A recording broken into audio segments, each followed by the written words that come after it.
just revealed our newest collection. This has been 5 years in the making. So it's an oud collection, and they're all meant to give you a glorious oudgasm, because I believe perfume is pleasure. Yes.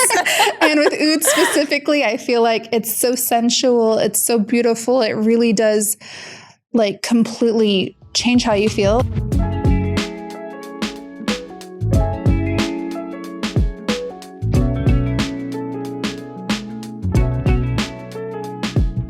Thank you for being here. I am such a fan of Kayali. I am wearing Yum Pistachio Gelato now, and I've been obsessed with your fragrance line for so long, and it's just such an honor to have you. The queen of perfume, the goddess of layering, and one of the most successful and sweetest and fashionable women in the beauty industry, Mona Kattan. Thank you so much. It's such an honor to be on here with you and to see you again. It's a pleasure. Thank you so much for having me. LA misses you. You need to come back.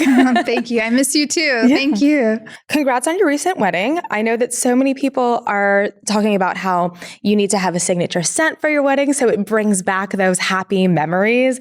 I would love to talk a little bit about that and how fragrance played a role in your special day. It was actually the idea of my hairstylist, Dom Seeley.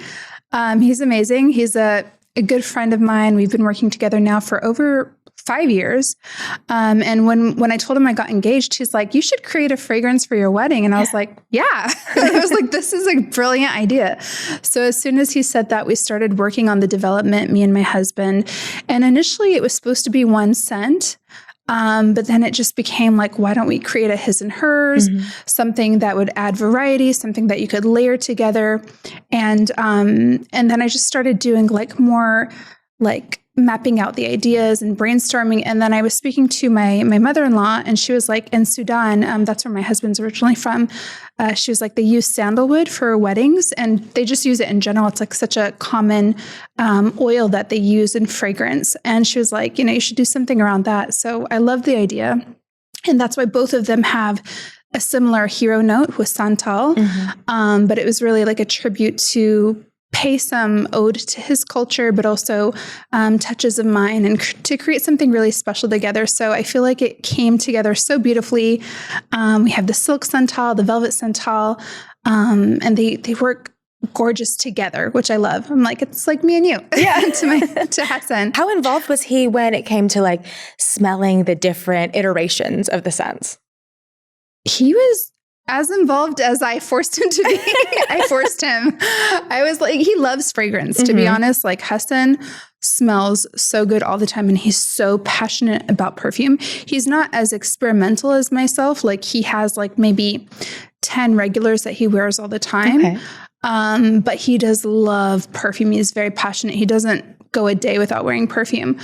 But it was a lot of meetings. Like I had to spend a lot of time with him on the development, and it took a very long time to get to the right place. I think I did drive him crazy, but we had fun. And at the end of the day, it was like a very special experience. And I think creating something together was also very special. I think it makes you kind of bond in a way. Of course, we had our disagreements and everything, but I think it just also brought us closer. And I told him, I was like, it's our first baby. Yeah. So yeah, I'm really happy with how it turned out. And I think a great thing is like, we have very different tastes as well. So I feel like it just added more flavor to the outcome. I like working with people who have different tastes to myself. For sure. It kind of challenges you. And you learn something from their taste and what the feedback they're giving you. I mean, I have to ask, what was one of the first fragrances you ever used, or what is the most memorable one from your past? The first one I ever bought myself was Curve from Liz Claiborne. Oh my God, Curve. Were you old enough to remember that one? I don't know. Yes, I loved Curve. It's an OG. It's an older one. But when I was growing up, it was like one of those popular ones that you could find in like any pharmacy. I bought it from CVS because we didn't really have department stores where I grew up. But I fell in love with that scent. I felt it was very fresh, very just energizing. I used to wear it to work out, and I fell in love with it. And then I started layering it with other like Bath and Body Works scents, Victoria's Secret scents, but I've loved that fragrance. It's not really me today. I've evolved a lot, but it just brings back so many memories.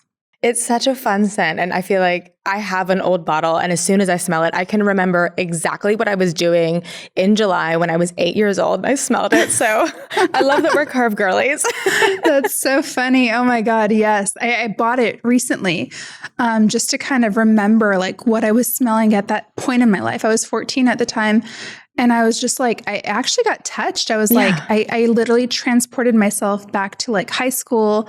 And like, I almost had a flashback and it was just so trippy. And that's like one of the most beautiful things about fragrance is that it's just so powerful. It's magic, you know, the way it plays with your memories in your brain and everything. It just fascinates me. And it just evokes different emotions, like you said. Yes. We have to talk about your fragrance closet. I am obsessed with your videos because every time you go in there, it's like, I don't know anybody that has a fragrance collection that big aside from like the Sephora warehouse, right? I'm trying my best. You know, it started growing for the longest time ever. I've been collecting fragrances since I was 14, but this exact library has been being built, I want to say for over 10 years now. So I've been collecting and I haven't gotten rid of my old bottles and everything. I'm trying to beat the world record. There's a lady in Greece. I think her collection's around 6,000 plus. So I have quite a long way to go. I need to get at least another 2,000. But I'm trying to build up a library. And, you know, for me, it's like, it's my life. Like fragrances are my life. And I still like, even though I have my own brand, I'm so inspired by other fragrances. I love other fragrances. I still wear them all the time when I'm not sampling our own that we're creating. But whenever I have free skin and I have my own time to wear things that I love mixing other brands. And I just feel like fragrance is art. So, you know, I feel so inspired to like look at other ones, try them, play with the bottles, smell them. It's so inspiring. It really is. It's like a silent art form. It is. Can you share some of the first fragrances that you added to the collection when you decided to build this? I would say the first fragrances in this collection started with a brand called Mychaskiw. Do you know them? I don't. They're very niche. Okay.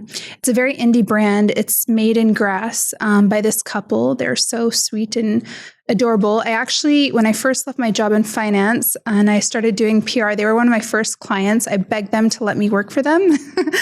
And I did their PR for like free fragrances because they're so expensive. They're like $300 a bottle, like crazy.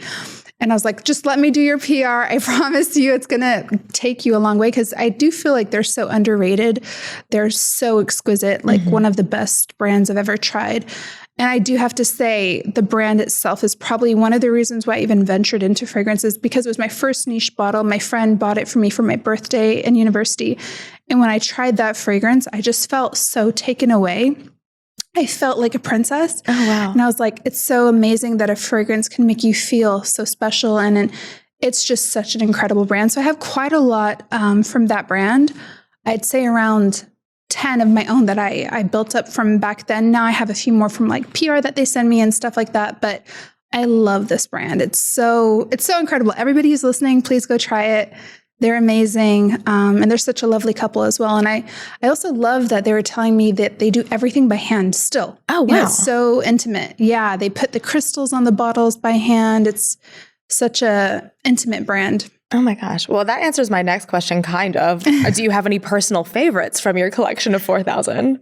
I have so many. It's so hard to pick because I really do love perfumes.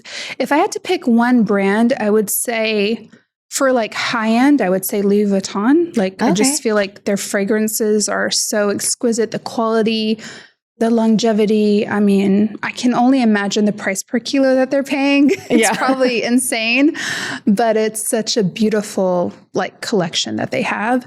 Kind of like mid-range, I would say. Oh gosh, it's so hard because there's so many amazing ones. Maybe Replica. I have quite a few that I love from Replica. I also love a brand called Mancera, but it's more popular in this part of the world. I'm not sure if you guys are too familiar with it. Have you heard of it, Mancera? I haven't heard of it. I mean, you're giving me so many ideas that I need to look up after. Maybe you've heard of their popular scent. One of the most popular is Roses Vanille. Have you heard of that one? Maybe. It sounds familiar. It's so good. Okay. It's really good. And then for mass, I mean, there's also so many that I love, but I might have to say Bath and Body Works. I mean, they're just so good. There's just so many home runs and great price point. I also love Rituals as well, which is great. I mean, I don't know how popular it is in the US, but it's pretty big here, especially for home scents. But I love to play. I feel like perfume it's something that you play with. It's a tool. It's fun. It's like my little playground. It definitely is. Are there any like surprising, unexpected combinations that you've come up? Because you're like the queen of layering. And I feel like you opened up so many people's minds to like the fact that you can layer fragrances and change the mood. But out of the 4,000 fragrances, have you come up with any combinations that you were like, didn't know that would work, but love that? I don't know if any surprise me anymore, because I always try to like choose the unexpected, especially when I'm in my perfume library. I'm always trying to experiment with things that I've never tried before. I feel like those are the best mixes. Like whenever it's something that's very polarizing, and like, for example, you take something really strong like leather and tobacco and you add something really sweet like vanilla, vanilla and cotton candy or something. Like usually combinations like that are just so interesting. And I feel like it really relates to when you're cooking, like if you're cooking something like a soup, the most interesting combinations are going to be when you take something really different and add a little touch of it. And then it creates something so unique and just changes your senses instantly, So I feel like, again, maybe like relating it to like your cookie and then you're adding like a little bit of salt. It's just like it changes it so drastically, but it's exactly what you needed to like switch up the flavor and make that sweetness even tastier, if you know what I mean. That is such a good analogy to put it like in terms of cooking, because I feel like, when I met you at the Yum Pistachio Gelato event, I had been using that scent for quite some time, but when you layered it with Vanilla 28, I was like, man, you just changed it and I'm ready for like a night out. And it just really takes it there. Oh, I'm so happy. And I hope you keep experimenting, because I really feel like the more you do like the very different, complicated combinations, the more fun you're going to have, the more you're most likely going to create something that you've never smelt before. So I really recommend playing around. And honestly, like this wasn't my own idea. Like this is something that has been done in the Middle East forever. So that's where the inspiration came from. It's like, this has been a part of the culture forever. People here, like they wake up, they layer themselves with like musk, and then they'll add a touch of oud, and then they'll add a touch of rose, like jasmine, whatever it is. So it's like, it's really something that I was inspired from living in Dubai. It's just something that everybody does here. For sure. It's such a huge part of the culture out there. Was it a big part of, aside from like Curve and experimenting with Bath and Body Works, was your family very into fragrance growing up? My father always wears fragrances, like always. And he always has. I'd say he's a lot more into it than my mom. My mom is a very simple woman in general. Like she doesn't wear much makeup. She doesn't wear much fragrance. She doesn't get dressed up. She's just super, super simple and just like very to herself. But my father is obsessed with feeling fabulous, being fabulous in his own little nerdy way, because he's a professor by background. But he always uses perfume. And till today, he helps me so much with the development. He's in the fragrance library with me all the time. He's sampling things. He's inspired me to finalize our options most of the time. Like he really, he's so passionate, and he has a great nose as well. So I think I really get it more from him. Oh, I love that. He must be so proud of you, girl. Thank you. Finally, I think he finally is. Arab parents, they're tough. Yeah. I'm Filipino, so Asian parents also very much can relate to that. Exactly. You know how it is. Yeah. We talked a little bit about discovering layering. I'm obsessed with that video that you just did on how to smell like Arabian royalty. Oh, thank you. That must have been so fun to put really together. Fun. I think it's really awesome how fragrance talk and social media has really shined a light on Middle Eastern fragrances. Like I feel like there's a new spotlight on them, and that wasn't really present before. Now there's like so many fragrances that are very regional. Like before, they were not really ever heard of in the West, such as like Swiss Arabian, Latafa. Hind al Oud and a few others. Like I think they're only even available here mainly, but now people are selling some of them on Amazon. But they're being discovered, and I feel like it's so cool. And for me, I just feel really proud and excited to see people discover the beauty of other Arab scents too. Totally. And I feel like it's so interesting to see how in different parts of the world, how the scent preferences change, because I feel like you said, in the Middle East, oud and these really luxurious scents are very popular, but in different parts of the world, other things might be more popular, like light florals. When you were developing the full range of Kayali and then you brought everything to life, are there certain scents that you were surprised that hit in certain parts of the world? I'm always surprised, to be honest. And that's why I'm also scared. Every time you launch something, it's always a scary feeling because you just never know what people will like. And there's no right or wrong answer. Like, whatever you like is your preference, and that's your right. I can't please everyone every time. So yeah, I'm always surprised. I'm always anxious. I think with what's taken off, I haven't been so surprised about, but sometimes what didn't take off, I get more surprised about because I'm like, I love it so much. How come people don't love it too? So it's a learning experience. And every time we launch something, we learn so much. And I'm just trying to learn from I don't want to call it a mistake, but everything that we could have done better. I'm trying to take notes and learn, and I'm trying to evolve as we grow, and we are, we are evolving. I would say maybe I am surprised with how well Yum Pistachio has done. I love the scent, but again, I didn't think it would be as widely received as much as it was, and it's done really well, and people love it. I thought maybe it would be something that would be a little bit more polarizing because it's so unique, but I think people really love that, and I'm so happy to see that people love that because they don't always love it. Yeah. with Sweet Diamond, Pink Pepper, that's my favorite one. That's by far my number one. People don't like it.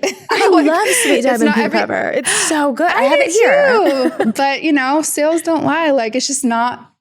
It's not one of our best sellers at all, So it's just you just never know what will take off and what won't. So it's a learning and it's an experience. And I still want to play, even though sometimes we're told this is what's going to sell, do this. I'm no. I'm I don't want to just try to launch something that we know is going to sell because it's been done before and it's super commercial. That would take all the fun out of it. For sure. I want to try doing things that are different, see what sticks, see what doesn't, it's a learning, but I love that part. If it was guaranteed, it wouldn't be so fun. For sure. And I feel like just because you play so much and experiment with these different notes that other people might not think of at first, a lot of people have launched different iterations of pistachio after I discovered Yum Pistachio. It was you and another scent. And then I've been seeing more and more people getting into it. And it was really just a different take on a gourmand that because I love my gourmands, but it was just so refreshing in a way that I didn't expect out of a gourmand. So that is definitely one of my favorites too. Oh, thank you. Thank you so much. I would love to talk about your entrepreneurial journey because you said you started out in finance? Yes. Yes, what a pivot. My dad asked me to study finance. When I first graduated high school and I was going to university, I had two very different ideas in mind. I wanted to either do fashion or be a doctor, two very different extremes. It doesn't make sense. And both were not available in my university that I was going to. I wanted to go to the same university where my father was a professor. So there wasn't many options. And he was like, you know what, study business, study finance. You're going to have a great career. At least you'll have stability and security. And my father's been always very risk adverse, his entire life because he came from very humble beginnings and he's always had to support himself. So for him, he was always take the secure route, So I did study finance and I did start my career in banking, but I did not last long. After 3-4 months, I wanted to quit. And he was like, no, just stay at least 1 year. He's like, at least that way, if you quit and you want to go back to, at least you have something on your CV to go to another job in case you want to go back into investment banking. So I stayed for a year. I stayed for a year and a month, and then I resigned. I was like, I just know it's not for me. I love business, and I'm glad I studied it, and I think it definitely helped me along the way. And I think if I didn't study, I don't think I ever would have been able to create my own business successfully and keep it alive. But it wasn't for me. I've always wanted to be an entrepreneur since I was a kid. I've always been obsessed with success stories, kind of like the rags to riches stories. They were always very inspiring for me. So I always read about other entrepreneurs who started from nothing, built themselves. And I just was always so mesmerized by their stories and just learning from them. So for me, it's always been something I wanted. I didn't know exactly what I wanted. And I don't think I ever thought I could create my own perfume brand. So for me, I started off super small. When I first left, I was just self-employed. I was doing PR with a friend. Me and him were doing it together. And it was just like the two of us. We didn't have a team. We were just begging people to let us work for them, basically. And it was definitely like a journey, and I think it definitely helped me get to where I am today, because every single thing like added to where I am today, if you know what I mean. Like, it's just like the stars. You have to trust the process that someday this is going to lead you to somewhere that you're destined to be. But yeah, I started in PR, and then I opened my own beauty salon. And that was the first time I ventured into something that was like more serious. Like I actually had employees and a team to lead and everything. And then shortly after, we launched Huda Beauty, me and my sisters together. And it just kind of like one thing led to another, I didn't work on Kayali specifically until 2017. That's when we started working on it. So that was 4 years after launching Huda Beauty. Oh, so wow. It's like, everything took time, but I'm happy I'm here. Like, this is now my main focus. Like, Kayali is my world, and it's everything I do. For sure. And there's so much heart that goes into every single launch, and you can really tell. And I love how every piece of Mona that came together like resulted in Kayali because of your strong business mindset too. And I think that's probably why it's such a huge success, because you know how to run it. Trying. Again, I make mistakes all the time, and we all do, like we're still pioneering, we're still learning together, and it's hard. Like, even though some things take off, some things don't, and you have to like keep going. You have to keep pushing yourself. So we're trying our best, but we're learning along the way, and we're evolving along the way as well. I guess pivoting to your fragrance tips and tricks, because like, as far as I'm concerned, you invented fragrance. There are a lot of frequently asked questions that I think you would be just the pro to answer. First things first, how do you like to apply your fragrance? It depends on how much time I have. Yeah. So if I have like as much time as I'd like, then I definitely would start with, layering the different types of formats. So starting with like a beautiful body scrub in the shower, a scented body scrub, body wash, and then when you come out, like a beautiful body oil or lotion. Body oil tends to carry your fragrance a lot longer, and I do prefer it over lotion if you are using it to set your skin for fragrances. And perfumed oil is also a big thing here in the Middle East. Yeah. Like it's everywhere. And then I start with my eau de parfum. And I usually start with layering. The first layer would be something that I kind of want to set the mood of the fragrance. So for example, if I wanted to wear something super gourmand, I would probably start with something like Yum Pistachio Gelato, and then kind of top it with things that I want to either sweeten it or freshen it up. So like if I wanted to make it more sweet, of course I would go with Vanilla 28. If I wanted to make it more fresh, maybe something like a musk fragrance. We have a beautiful musk 12.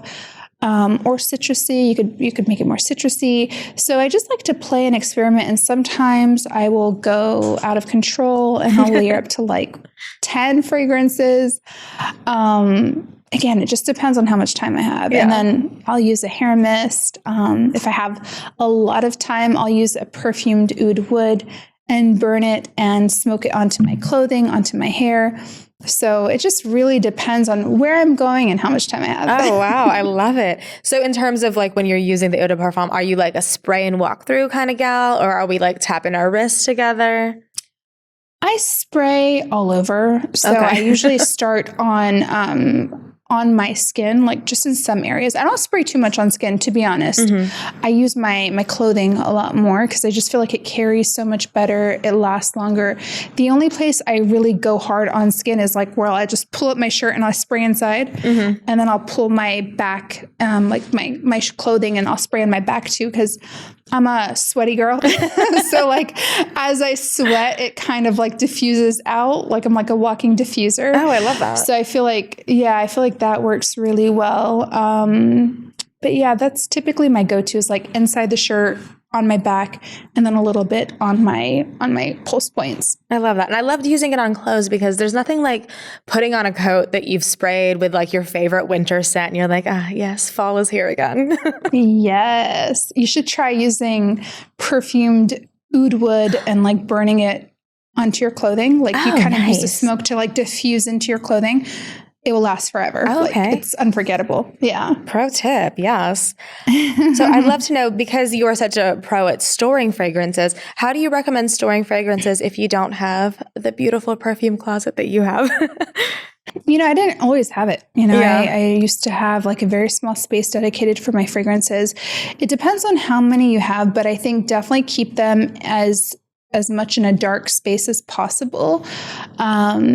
Sunlight, even normal light can ruin your fragrances and make them oxidize faster. So definitely keep them in a dark, cold place. I'd say temperature is even more important than light. If it's hot, it will destroy the fragrances. So that's why they're in my basement. My fragrance library is in my basement. And I keep it super cold down there. And if you have a fragrance that you love, and it's almost to the bottom of the fragrance, I do recommend decanting it into a smaller atomizer. This is something that I actually learned recently from Olivier Cresp, the master perfumer who created Yum with his son, Sebastian. But he told me that actually, if you do have, a lot of us, we love fragrances and then we leave like the smallest amount because we don't want to finish it. And you're like, I'm going to save it for special occasions. He's like, when you do that, you're actually making it oxidize so fast because there's so much oxygen, like space in the bottle, that it actually speeds up the oxidation process. So decant your bottles that you're holding on to something to the very end. I get it. Like I never want to finish my fragrances because I also I think there's still something in there. I want to keep it in my library. But no, it's not good for your fragrance. So decant often. Okay. Wow. Yeah, I didn't know that at all. Yeah, I didn't either. It blew my mind. I was like, oh my God, that makes so much sense because all of the ones that I have where there's just a little bit left always stink. Yeah. And he's like, yeah, because you've let it oxidize. So I guess for people that want to build up their fragrance wardrobe, as you have, what are your tips on building a fragrance wardrobe? Like, are there any staples that people should veer towards first, or is it just about figuring out what you like? I think definitely figure out what you like. But I would say push yourself outside your comfort zone and just remember that you can layer. So like, for example, say you love gourmands. If you buy all gourmands, like how interesting are your combinations going to be? Yeah. You know what I mean? So like try to buy things in every fragrance family, something woody, something fruity, something floral, something, earthy, green, just mix it up so that you have that variety. Cause I feel like the perfect fragrance wardrobe is not something where it's like all of the same. It's like, there's a lot of variety for you to play with. And as you're building the scent wardrobe, how do you advise people to read the fragrance structure while shopping? Because, for somebody like you that lives and breathes fragrances, you know what top, base, and heart notes and everything mean. But for a consumer that is just starting their fragrance journey, how would you recommend reading that format? I wouldn't read too much into it. Okay. I think that we overthink it. It just means like the top is just your first impressions. It's what you're going to smell for the first, minute or so. And then the middle is going to be the next 4 or 5 minutes, maybe even longer. And the dry down is going to be like the longest lasting impression. So I feel like it's just terminology. Like a lot of people get overworked by like all these terms, but if we just break it down into simple, English, I think we don't need to overthink it. But top is important, but it's also what's going to disappear the fastest. True. So I think for me personally, I'm always paying the most attention to the mid and dry down. Okay. I feel like it's going to be the longest lasting, The top is still important, but it's going to disappear the fastest. For sure. That's so good to remember because I feel like before I knew very much about fragrances, I would just read the top, like these are the main ones, but they disappear. I feel like they're usually the ones that are going to be the most unique and interesting because you have like the spices that are usually on top. You have a lot of interesting ingredients on top. But yeah, they just don't last very long. Again, they'll be your first impression, but it disappears for sure so quickly relative to how long you're going to be wearing it. I have a whole bunch of your beautiful fragrances here. Yay! And yeah, I mean, how would you like to go through it? Are there any specific ones that we should focus on? Because on the list here, I have Vanilla 28, Yas, Yum Pistachio Gelato, Eden Juicy Apple, which has become a new favorite of mine. And then there's something that I know we're going to tease. Yes, that's right. Honestly, I would love to start with Vanilla 28. Okay. And I'll spray these along with you. And I'd love for you to give us a vivid description and really take us there. Like, what does the scent smell like? And what was the inspiration when you were creating Vanilla 28? So Vanilla 28 was actually created to be your perfect vanilla topper. Mm-hmm. So when I first created Kayali, the concept was a little bit different. You know, it was elixir was the main fragrance, and we had 3 toppings. We had citrus, vanilla, and musk. So this was actually created to be that perfect topper because I personally love vanilla fragrances. We have vanilla or tonka in every single Kayali that there is. There's got a vanilla presence there. So Vanilla 28 was like that one, I always say is like the whipped cream to your dessert. Like it's the final touch. Add it on. I love adding it on literally everything because I just feel like it makes you more irresistible. It makes you feel more happy, more sweet. Mm-hmm. Vanilla is it's a happy scent, you know, like the ingredient itself, it's been proven to actually evoke happiness, you know? So, I love it. We've got a very sugary, brown sugar, tonka, ambery scent here with lots of musk, jasmine, and 3 different types of vanilla. Lots of naturals too, which is why the color evolves so much as well. It just keeps turning darker and darker over time. But to me, this fragrance is really the perfect vanilla, in my opinion, and it's the perfect layer topper. It's layering so topper. Good. It smells beautiful on its own, but yeah, it's like a little bit juicy, if that makes sense. Like I want to eat it. I want to eat this vanilla. It's mouth-watering, right? I feel like it makes your mouth water. And as soon as you spray it, you kind of get that boost of brown sugar. You almost see it. Mm-hmm. Like it's just like you almost taste it. But it was really hard to make. I did not think it was going to stand out on its own so much as it did. It's, you know, one of our best sellers.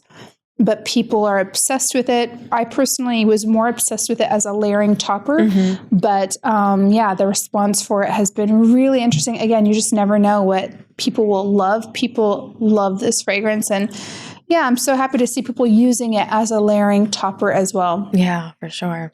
And it's not like, I mean, listen, I'm a Bath and Body Works girl too, but it's not as like sugary as that brown sugar vanilla that we were raised on. It's like grown up. It's rich girl vanilla. It's sexy vanilla. And I'm like huffing it right now. Yeah. I mean, you know, we work with Firmenich, who also works with Bath and Body Works, by the way.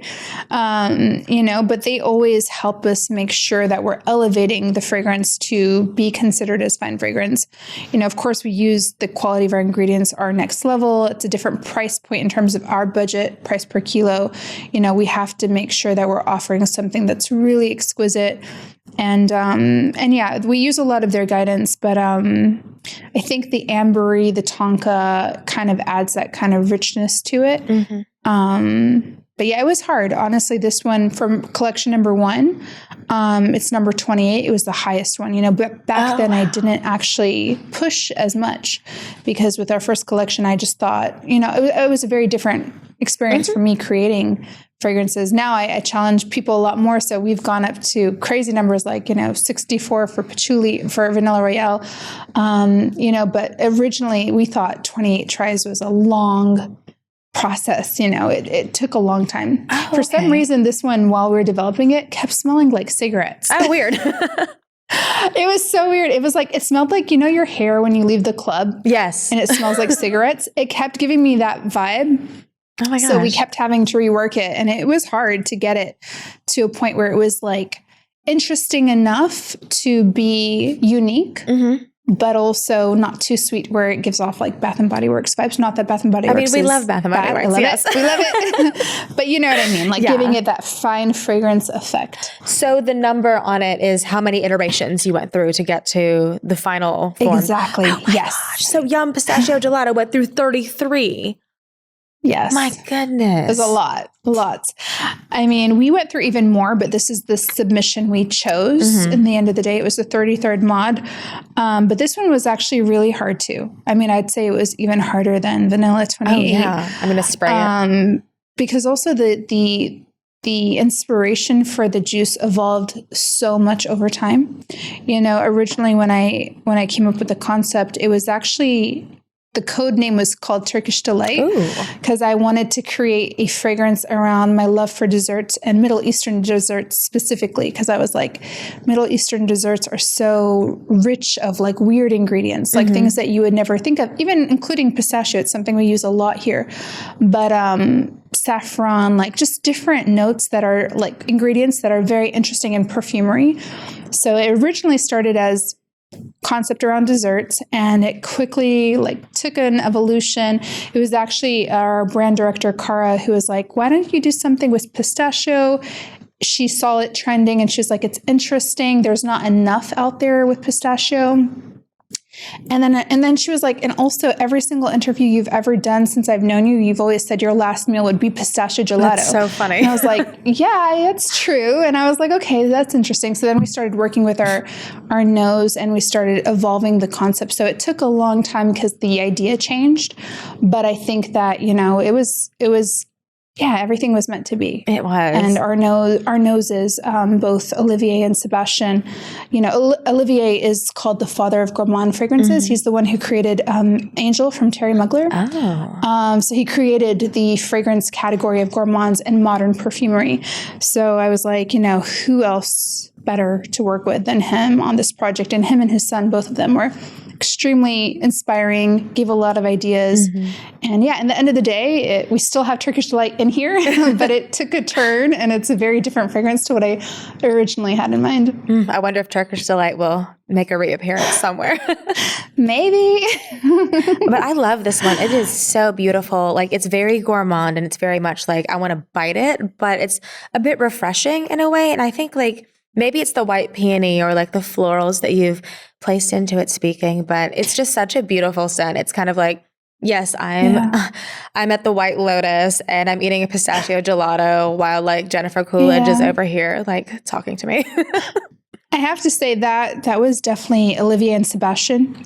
They recommended adding cardamom and the bergamot, and that gives it a really fresh opening. So, I didn't think of using that, even though cardamom is a very popular ingredient in food here in the Middle East. It's popular in our desserts, but it was their suggestion. And I just think that it's so interesting how like all these ideas came together and created something very unique and very different to what I originally thought of. Honestly, it was very different. And it does smell like pistachio gelato, but it's also more unique than just a pistachio gelato. It's got that complexity. It's got a lot of...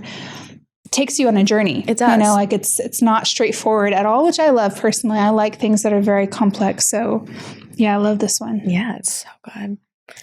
Thank you. I guess we can move on to Eden Juicy Apple, which I have been wearing. Sure. I've been wearing all summer. And there's something a bit nostalgic to me about it. And I don't know if it's because I was raised on fruity florals, but this one, she is just gorgeous. That's so funny because when with this fragrance, I was actually inspired by the 90s because that's when I was growing up. I know you're younger, but like I was in high school in the 90s and everything. So for me, I wanted to like capture 90s in a bottle, like that retro kind of like nostalgic, happy, fresh kind of like flirty scent. Yes. So for me, this is kind of like my take on the 90s in a bottle. Again, very different, the way this fragrance evolved from like original idea to launch. also took a journey as it always does, usually like almost every time we start with something, and then, collaboration makes things change over time. But yeah, this was a really interesting one, which in all honesty, we did work very close with Sephora. So they got in the kitchen, they call it. We get them in the kitchen with us. They smell the mods with us and we work with them. So this is the first time we ever collaborated to work on the actual fragrance. And yeah, they pushed me out of my comfort zone for this one because I typically am not this fresh and fruity. Like I usually like more deep, more sensual, more darker fragrances, but they were like, just try something new, experiment. And again, I originally was like, this seems like it's not really me, but we worked together and now I love it. And now I'm like, I can't get enough of it. And this with Vanilla 28. Oh, apple pie. Apple pie. That's all I'm saying. Like, if you want to smell like apple pie, like... You are so right. Yeah. I'm smelling the two different, oh my gosh. And it really is 90s in a bottle. Like there was a certain note in it. And I was taken back to when I used to wear Escada's Sexy Graffiti back in the early 00s. My gosh. Yes. It takes me there. I love Escada fragrances too. They're so good. It's like a happier time before Ginger left the Spice Girls and things were good. So You're good. So funny. All I have left at this point is for you to tease the new drop. I mean, this is our first look and I can't wait to see it. Okay, so I'm very nervous and excited to share with you, but we've just revealed our newest collection.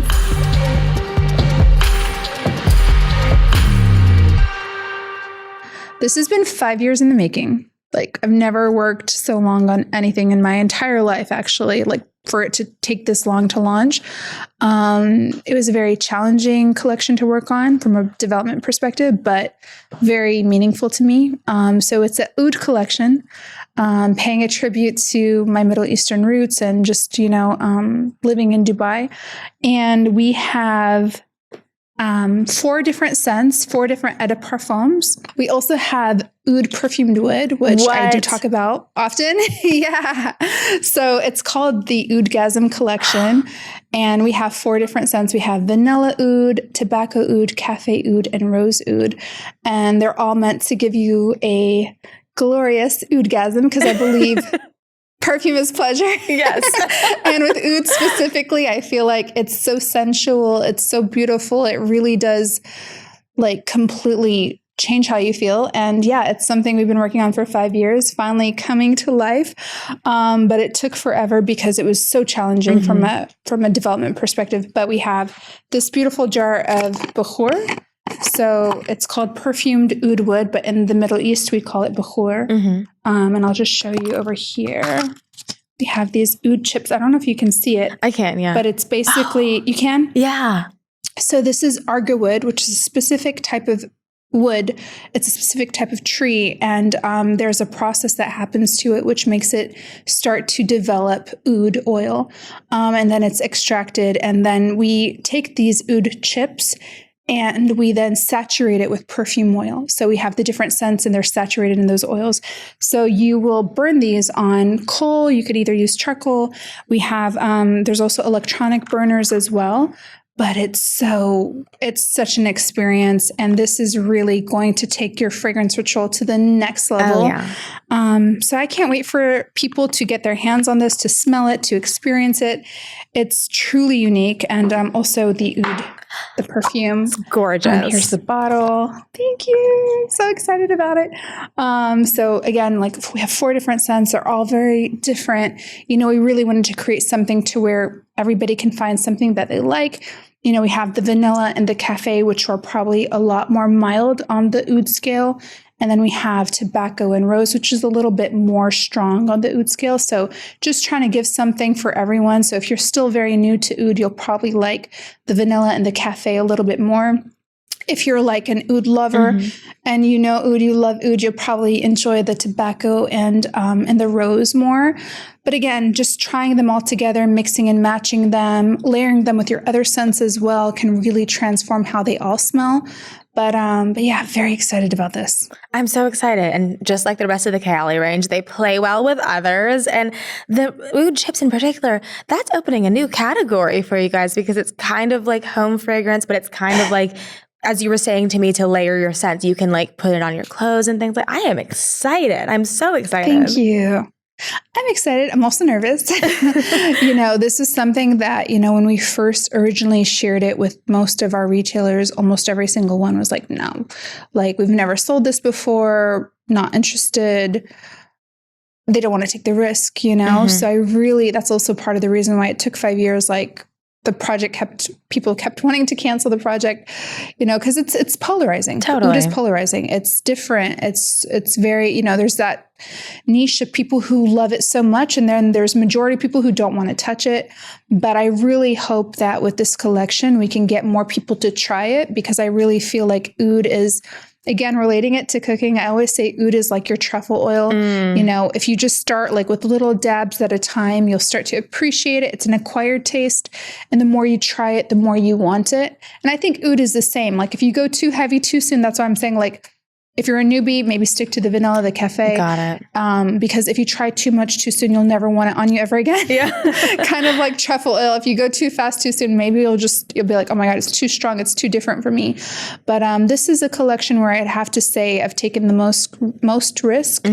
And I don't know how it's going to perform. Don't know. I hope it does well. I hope it gets people to have a more open mind when it comes to oud. Yes.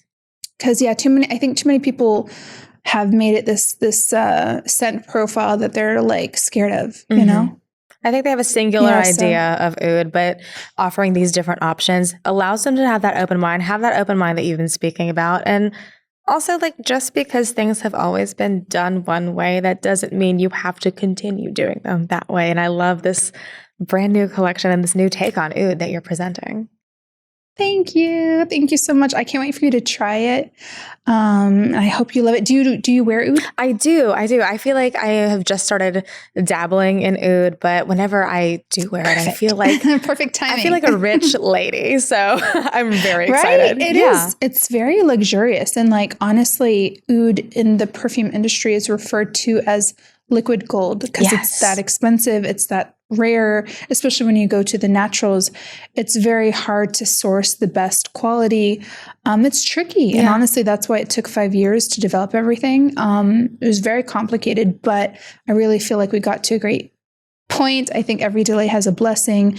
And I feel like now with our launch, I feel like it really is in a good place. And I'm so excited to share it with the world. And I hope people like one of them, hopefully more than one, but I really hope people just more than anything open up their palette to more scents and just try something different.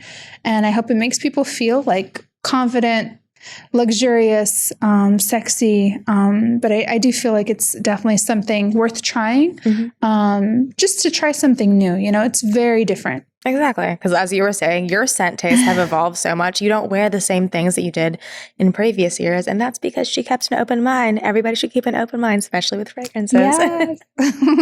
Thank you. I hope so. I am so excited, Mona. Thank you so much for sharing that with us and for giving us the honor of revealing it here. I want people to try and experiment, but it's going to be different, because you have to burn it too. So it's that's another layer of complexity and everything. But yeah, I hope you love it. I'm sure I will. So this is our Scent Connection segment, and this is a rapid fire segment where you will explore your entire fragrance collection. It can be Kayali, it can be something from your fragrance closet, and I'd love for you to share what you'd be wearing in any of these situations. So let's do it. For your first one, it's a big Kayali team meeting where you're revealing the latest fragrance strategy. Oh, I would have to say probably Utopia Vanilla Cocoa. Ooh, yes. Because it's very happy.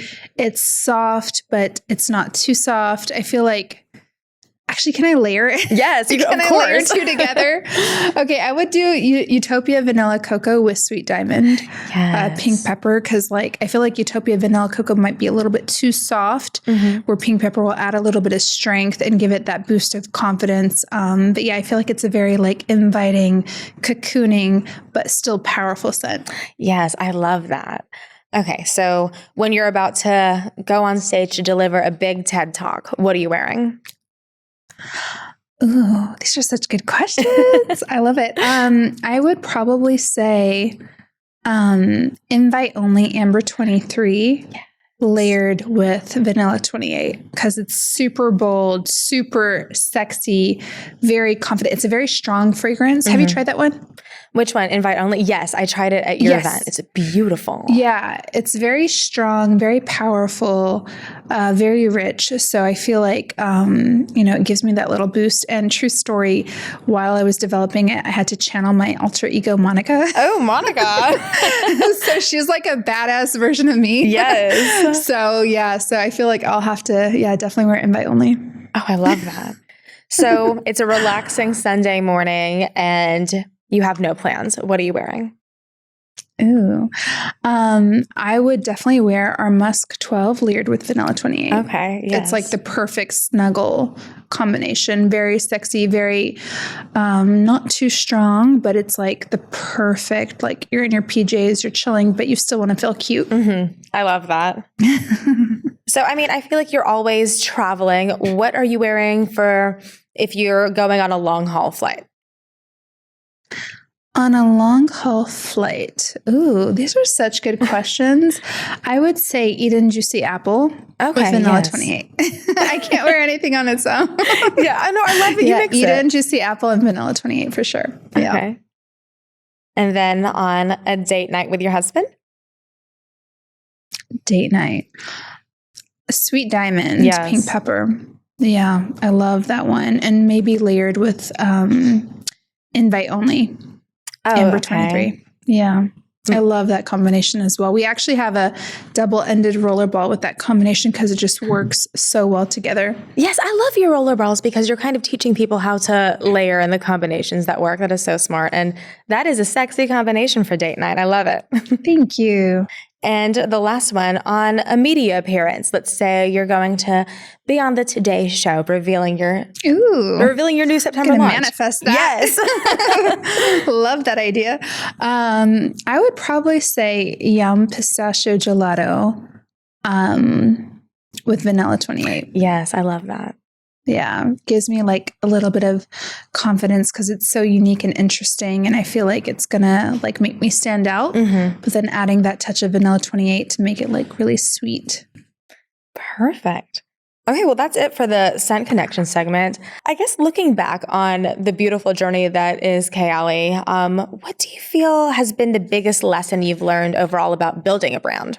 If I had to narrow it down to one, I would say definitely trust your gut. Mm-hmm. Your intuition knows what you don't know, and I feel like every time I didn't trust my gut, I always regret it. Yeah. Every time, like every single time.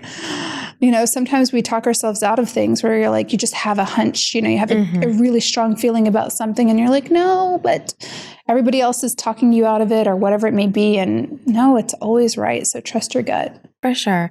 And speaking of pioneering, there was a quote that you said in a Glamour, I think it was a Glamour UK interview that you did. And you said, men are still the decision makers behind products used mostly by women.